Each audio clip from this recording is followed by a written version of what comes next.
नमस्कार, मैं हूं प्रशांत भारद्वाज और आप देख रहे हैं न्यूज रूम पोस्ट। देश के सबसे प्रभावशाली आध्यात्मिक गुरुओं का नाम जब भी लिया जाता है तो उसमें सत्य साईं बाबा का जिक्र जरूर होता है। सत्य साईं बाबा के अनुयायी देश विदेश में मौजूद हैं।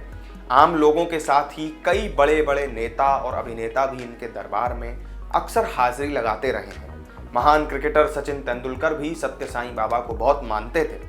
अब सत्य साईं बाबा के निधन के 12 सालों बाद केरल में उनका एक भव्य मंदिर बनकर तैयार हो गया है।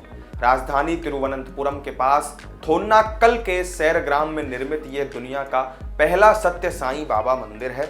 तो कौन थे सत्य साईं बाबा जिनका पहला मंदिर दक्षिण भारतीय राज्य केरल में बनाया गया है, यही जानेंगे इस वीडियो में। 23 नवंबर 1926 को आंध्र प्रदेश के पुट्टापर्थी गांव में जन्मे सत्य साईं बाबा का पूरा जीवन ही रहस्यों से भरा हुआ रहा।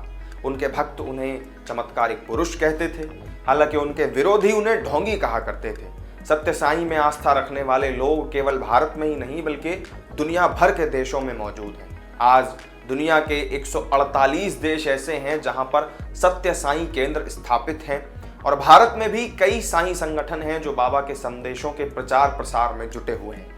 सत्य साईं ने खुद को शिरडी वाले साईं बाबा का अवतार बताया था, इसलिए उनके अनुयायी उन्हें इसी रूप में पूजते भी हैं। सत्य साईं का जन्म एक ऐसे परिवार में हुआ था जो धार्मिक लोकगीत गाने बजाने वाले समुदाय से संबंध रखता था। कहा जाता है कि जब सत्य साईं का जन्म हुआ था तो उनके घर में रखे वाद्य यंत्र अचानक से बजने लगे थे। उनके भक्तों के बीच एक कहानी उनके बचपन की बड़ी प्रचलित है, जिसके मुताबिक सत्य साईं जब स्कूल में पढ़ते थे तो तब एक टीचर ने उन्हें किसी कारण से बेंच पर खड़ा कर दिया था। वो घंटों तक बेंच पर खड़े रहे। जब क्लास खत्म हुई और टीचर अपनी कुर्सी छोड़ने के लिए तैयार हुए तो वो उठ नहीं पा रहे थे। उनके भक्तों का कहना है कि ऐसा सत्य साईं बाबा के चमत्कार की वजह से हुआ था। खुद को साईं का अवतार बताने वाले सत्य साईं बाबा अपने चमत्कारों को लेकर भी अक्सर चर्चा में रहते थे। कभी हवा से भभूति बरसाना, कभी हाथ में सोने की चैन या अंगूठी का अचानक से आ जाना।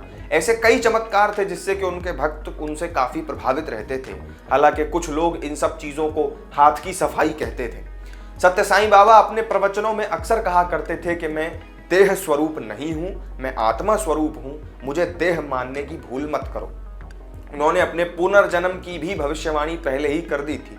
बाबा ने अपने भक्तों से कहा था कि उनका अगला अवतार कर्नाटक में प्रेमा साईं के रूप में 2024 में जन्म लेगा। 24 अप्रैल 2011 को स्वास्थ्य संबंधी समस्याओं से जूझते हुए सत्य साईं बाबा का अस्पताल में निधन हो गया था। देहावसान के वक्त उनकी उम्र 86 साल थी।